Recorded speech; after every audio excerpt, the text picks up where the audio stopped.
Log. Umpisahan ko na pong basahin mula po sa kabanata 6 po 'no.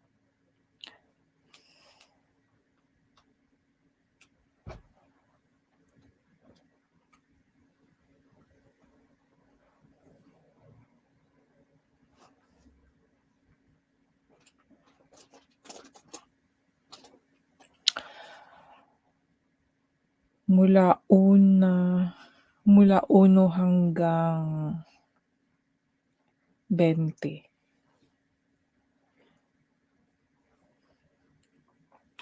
Kapag may reklamo ang isa sa inyo laban sa kanyang kapatid, bakit dinadala niya ito sa hukom na hindi sumasampalataya sa Diyos?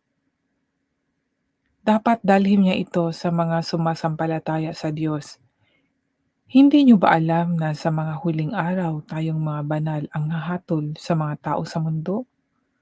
At kung kayo ang hahatol sa mga tao sa mundo, wala ba kayong kakayahang hatulan ang maliliit na bagay na iyan? Hindi niyo ba alam na tayo ang hahatol sa mga anghel?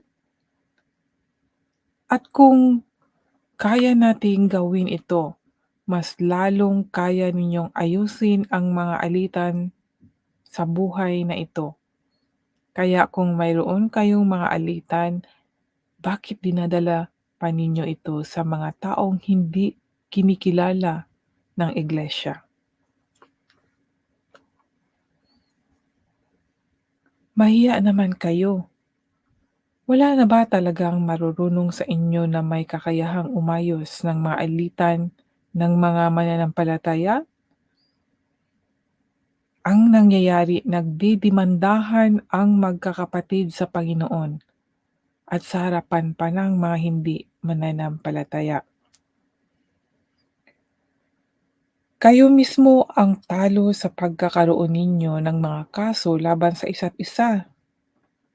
Bakit hindi na lang ninyo tiisin ang mga gumagawa ng masama at nandaraya sa inyo? Ngunit ang nangyayari, kayo pa mismo ang gumagawa ng masama at nandaraya at ginagawa ninyo ito mismo sa inyong kapatid sa Panginoon. Hindi niyo ba alam na hindi magmamana ng kaharian ng Diyos ang masasama? Huwag kayong palilinlang, sapagkat kailanmay hindi magmamana ng kaharian ng Diyos ang mga immoral, sumasamba sa Diyos-Diyosan, nangangalunya, nakikipagrelasyon sa kapwa lalaki o babae, magnanakaw, sakim, lasinggo, mapanglait, at mandarambong. At ganyan nga ang ilan sa inyo noon. Ngunit nilinis na kayo sa inyong mga kasalanan at ibinukod na kayo ng Diyos para maging Kanya. Itinuring na kayong matuwid dahil sa Panginoong Hesukristo at sa Espiritu ng ating Diyos. Maaaring may magsabi sa inyo ng ganito, "Pwede kong gawin ang kahit ano." Totoo yan. Ngunit hindi lahat ng bagay ay nakakabuti sa inyo. Kaya kahit pwede kong gawin ang kahit ano, hindi naman ako paaalipin dito. Maaari rin namang sabihin ng iba, ang pagkain ay ginawa para sa tiyan at ang tiyan ay para sa pagkain. Totoo iyan, ngunit darating ang araw na pareho itong sisirain ng Diyos. Ang katawan ay hindi para sa sexual na imoralidad, kundi para sa paglilingkod sa Diyos.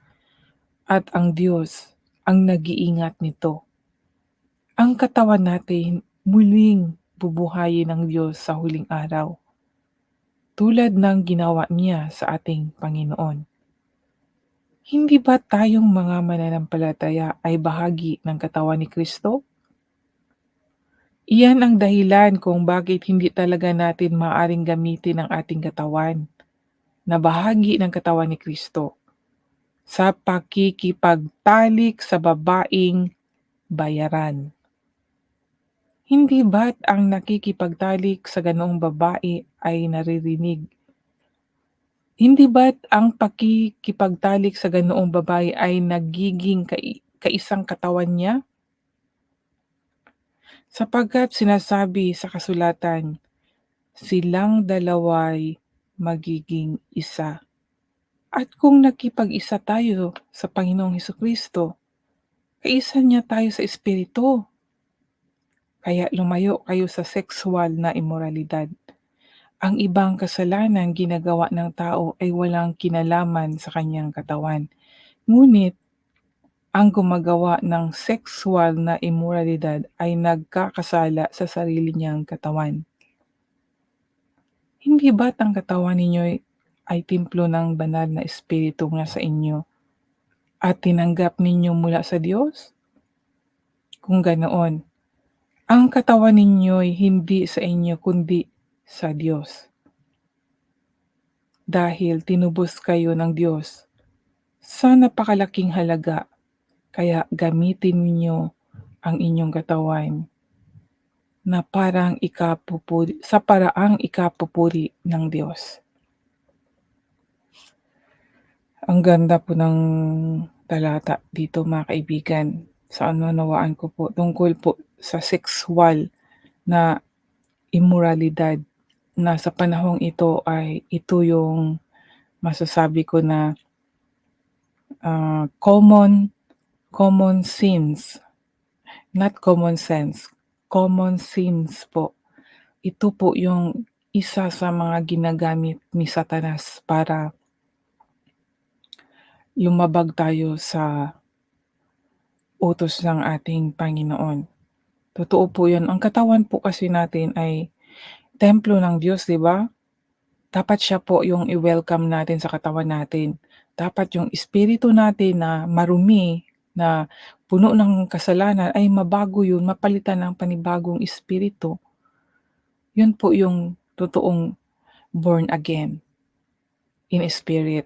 Pinanganak po tayo mula sa ating parents.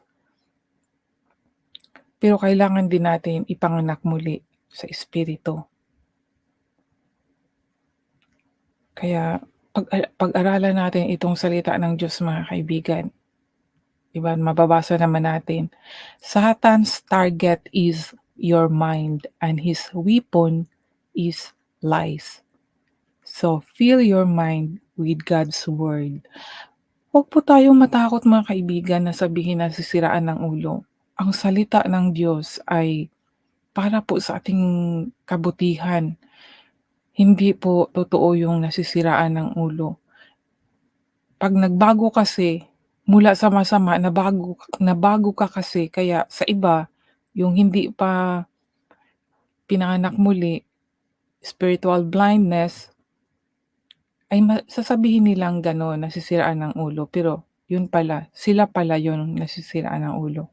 Yung tayo po gumawa ng mga kasalanan, yun pala yung siraang ulo. Yun po sa aking mga nauunawaan po. Kaya sinabi dito na tayo ay magpakalinis at huwag tayong magpalinlang. Dahil 'pag malinlang tayo, hindi tayo makapagmana ng kaharian ng Diyos. Hindi lang sa pangangalunya 'no, hindi lang sa sexual na immoralidad. Ang ginagawa ko lang pong example ito dahil ito po ang isa sa mga attack sa atin ng kaaway ng Diyos na si Satanas. Ito ang isang instrument niyang sexual. Dadaan 'yan sa isang taong lalo na 'pag lonely heart, tapos, na-in-love na broken heart, 'yan. Diyan siya a-attack mga kaibigan. 'Pag, na broken heart ka siyempre lonely ka, ano yung puso mo nalulungkot, nalulugmok ka sa mga problema dahil broken heart, 'di ba? Kaya kung meron tayong weapon uwi po natin ay ang salita ng Diyos, hindi po tayo malulugmok sa problema, sa broken heart, wala po 'yan. Dahil ang totoo pong nagmamahal sa atin ay ang ating Panginoong Hesus po. Kaya nga po sinabi doon sa John chapter 3 verse 16 na, God so loved the world that He gave His beloved Son, that those who believe in Him should not perish but have everlasting love. God so loved the world. Mahal niya tayo kaya nga binigyan tayo ng Jesus Christ. Kaya kung meron tayong mga kaalaman tungkol po sa salita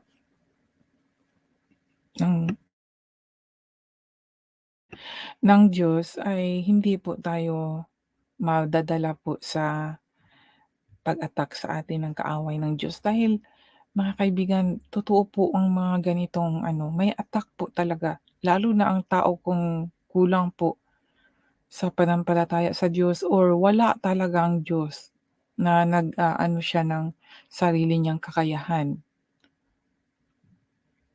Kaya sa sarili ko naawa ako sa mga taong gano'n, nakikita ko na kung sana maging serious lang sana sa Panginoon, hindi matatablan.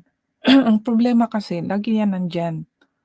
Pero ang maganda doon kung meron po tayong Diyos, hindi po siya matatalab. Para ngang may anesthesia tayo na ang damdamin natin. Dahil tayo, secured na nandiyan si Lord, nagde-defend sa atin, tutulungan tayo. At madaling ma-overcome kung may mga ganitong damdamin, broken heart, kahit sa financial po, God will provide. Makikinig po siya talaga kung taos-puso po ang ating pagtawag sa kanya at pagbalik sa kanya. 'Di ba sinabi dito sa, kung hindi ako nagkamali, sa 2 Corinthians chapter 3 verse 16 na, ah, whenever a person turns to the Lord, the veil is taken away. Yun po yun. So, kung sa Tagalog pa, kung ang taong babalik sa Panginoon o lalapit sa Panginoon, yung taos-puso po, aalisin niya yung takip sa mga mata, 'di ba? Kasi the veil is taken away, so aalisin niya yung takip sa mata at sa puso. Makikita na natin siya, kaya yun po yun, meron tayong totoong relasyon sa kanya mga kaibigan. Kaya napakaganda po dito, ito po yung isa sa para sa akin na yung bang nagseselos ang Panginoon dahil we love another thing instead na sa Kanya, another na nagagalit siya dahil nilabag natin siya, na anytime puwede siyang magbigay kung anong gusto natin sa problema, financial, andiyan siya pero humahanap tayo ng iba, hindi natin siya sinusunod. Lalo na ito talaga karumal-dumal kasi itong sexual na bagay po mga kaibigan. Dahil ang katawan po natin ay kanya po, templo ng Diyos ang katawan natin. Like sinabi kung saan ba yun, nababasa ko na kung sino ang sisira sa katawan, saan na ba yun? May nababasa ako na dapat hindi natin sisirain ang katawan.